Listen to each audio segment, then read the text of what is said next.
Welcome in everyone, my name is Terra if you don't know me, and today we're going to try and answer the question, can you solo Baldur's Gate 3? We first asked this question in a previous video, where we discovered just how unbelievably broken the hide ability is in Baldur's Gate 3, learning that the enemy AI just completely breaks when you're hidden. We knew it was our chance to bring back a tried and true build from the olden days, the Stealth Archer.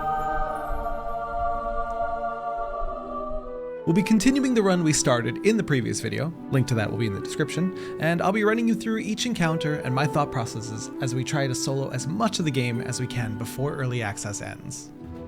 If you liked the video, make sure to leave a like, and I hope you enjoy the rest of the video. Our first combat encounter of today's video took an extremely unexpected turn. We got into a shaded position and began the delicious cheese strategy of shooting and looping back into stealth every turn. However, one of the gnolls in particular headed straight towards us even inside of stealth. This put us in quite a pickle, being revealed with several gnoll archers waiting in the back. We cast sleep on it and moved into a separate shaded region, and the other gnolls left us alone. Initially, I thought it was just a fluke, and maybe we weren't truly hidden at the time. But then when it woke up, it headed straight back towards us. At this point, I became convinced that this particular gnoll was actually smelling us, like the stinky, showerless adventurer that we are. The confusing part was that only the one type of gnoll was able to detect us inside of stealth, but it gives me hope that the cheese will not survive to full release. Anyway, seeing as we were unprepared to get detected, we became an arrow pincushion for the archers and died almost immediately afterward.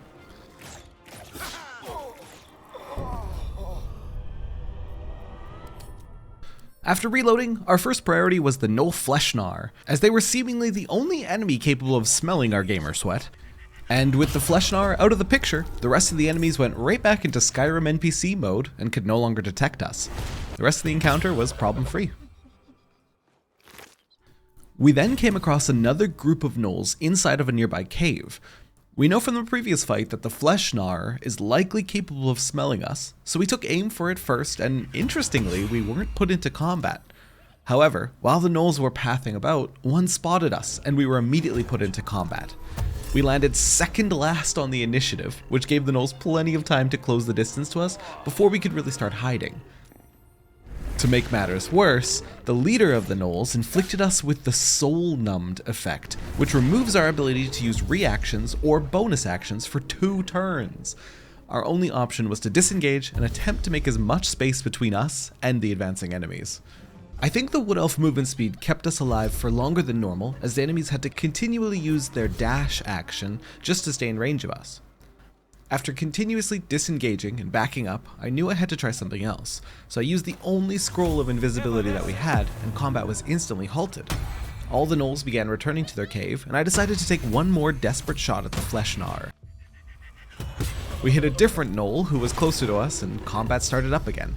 We moved back into the shadows to try and hide, and of course, the Fleshnar instantly sniffed us out, causing us to get surrounded, and ultimately unalived. This was a grim reminder of how squishy we really were without our Stealth Archer strategies. But this is a game based on D&D. Any encounter can be solved if you're creative enough. So we reloaded and this time headed into the cave from a back entrance and found 2 NPCs throwing fire to keep the gnolls away. We sided with them and took to the high ground for the coming fight.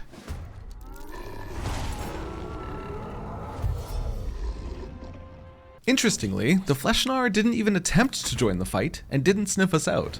Our 2 new NPC friends were promptly swarmed and mauled while we carefully managed our stealth and removed most of the enemies. The last enemy was really in love with the cliff he was standing on, so we summoned a mage hand and gave him a gentle nudge in our direction and pushed him into the range of our bow. Sadly, our new friends didn't survive the encounter, but we did find this really neat bottle in a chest they were guarding. However, I'll leave that for you to figure out what it's all about for yourself. We also reached level 4 after the fight. We chose Charm Person for our new spell, which can help make up for our low charisma in dialogue checks, and we actually opted to remove Find Familiar in favor of Thunderwave. The one major weakness our Stealth Archer faces is getting surrounded. Thunderwave can allow us to damage many enemies around us in one turn, and has the potential to even push them away, giving us some much needed breathing room. I then spent a long time mulling over whether or not we wanted the ability score improvement or a feat that you gain at level 4.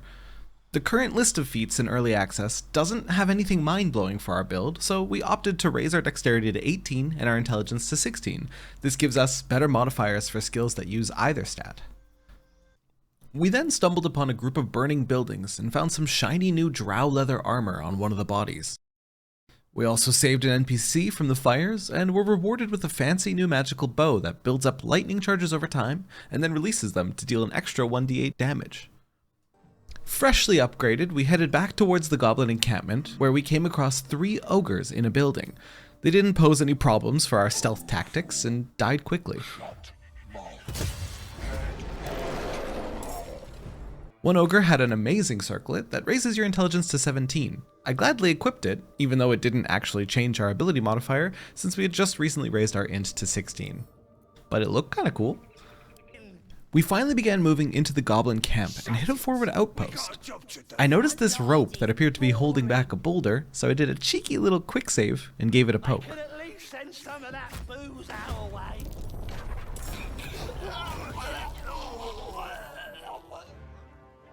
Much to my delight, it performed exactly as I had hoped.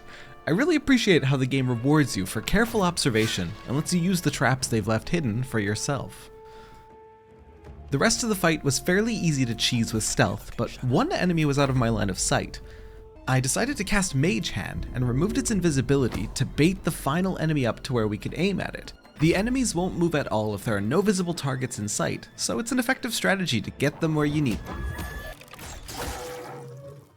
After that, we continued deeper into the goblin camp. Sounds like they've captured themselves a bard. There are a lot of potential enemies all over the next area of the goblin camp. It was at this moment that I reminded myself, Baldur's Gate 3 is a role-playing game, and today we'll be role-playing the adventurer who minds their own damn business. Not all encounters need to end in fights, and if we're planning to solo the entire game, certain fights will likely need to be skipped with some smooth-talking shenanigans. So we applied that philosophy to this case. The next area we entered, inside the camp, had 4 goblins in a tight corridor guarding a door. If a fight broke out, I would have very little wiggle room to hide in, so it was a great time to test our new philosophy of talking our way through sticky situations. Oi! Ain't no party in here! We're doing the Absolute's work! After a quick detect thoughts roll, we found out exactly what we needed to say for them to let us inside the shattered sanctum. The murder hobo in me wanted to see if we could take them, but that's when I discovered additional goblin archers waiting above and decided against it. Inside the sanctum, we found a merchant that had a whole array of useful spell scrolls and arrows. I found our prices were a bit too high for my liking and went for a good old 5-finger discount. Got a little bit too greedy, and eventually we got spotted. Your attempted pickpocketing was noticed. The combat opened with the merchant and her 2 allies. She immediately disarmed us, causing us to drop our bow and used an invisibility potion. I noticed there was an explosive barrel near her 2 allies, so I tried to use a firebolt scroll to ignite it. But I accidentally hit the invisible halfling in the face because she didn't actually move at all after turning invisible. We then ran into a corner to hide, and I forgot to grab my bow off the floor. On our next turn, I went and picked up our bow and re-equipped it. Then a random pathing goblin joined the fight. We took care of him as quickly as we could before returning to the initial 3 enemies. We shot a fire arrow at the explosive barrel and it deleted the merchant's 2 allies.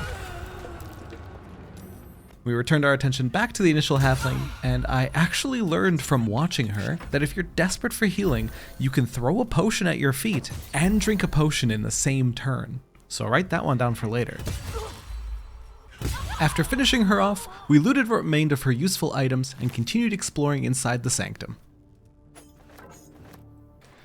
We then set our sights on the goblin priestess, and after isolating her from the rest of the goblins, we attempted to unalive her discreetly. Much to my dismay, she called out to the rest of the goblins outside before we could finish the job. Get in here! We've got trouble! We were then rudely interrupted by 5 additional goblins funneling through the door. With all the enemies so tightly clumped, I took the opportunity to utilize some of the special arrows we looted from the earlier merchant. We fired an acid arrow into the doorway, which would leave an acid surface where it landed.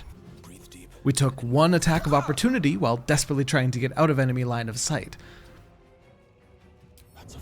We turned off the light for good measure, and then shot a fire arrow back into the doorway. One of the enemies was heroically pulled from the flames by the priestess, while 2 others burned to death.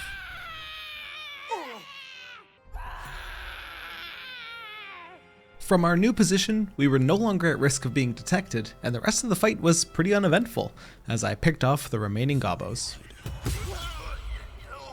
The priestess is slain, and the horde is weaker for it. After that, we ran about the sanctum picking off smaller groups of goblins as we went, and even paused for a little BDSM as a treat.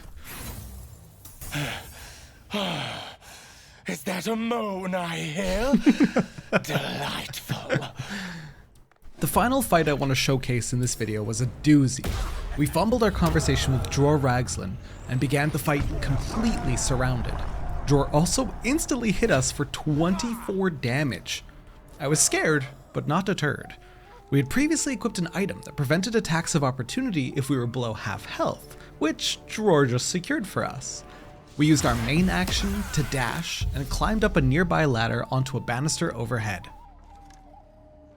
Once at the top, we used our hide and prayed nobody would pursue us. Even with this many enemies on the field, the high ground allowed us to remain completely undetected. I took the opportunity to get spicy and dropped a brazier onto 2 of the enemies, killing them instantly. AoE damage still being our weakness, I looked into our inventory and found a smoke powder bomb to use on a group of 4 enemies, killing 2 of them.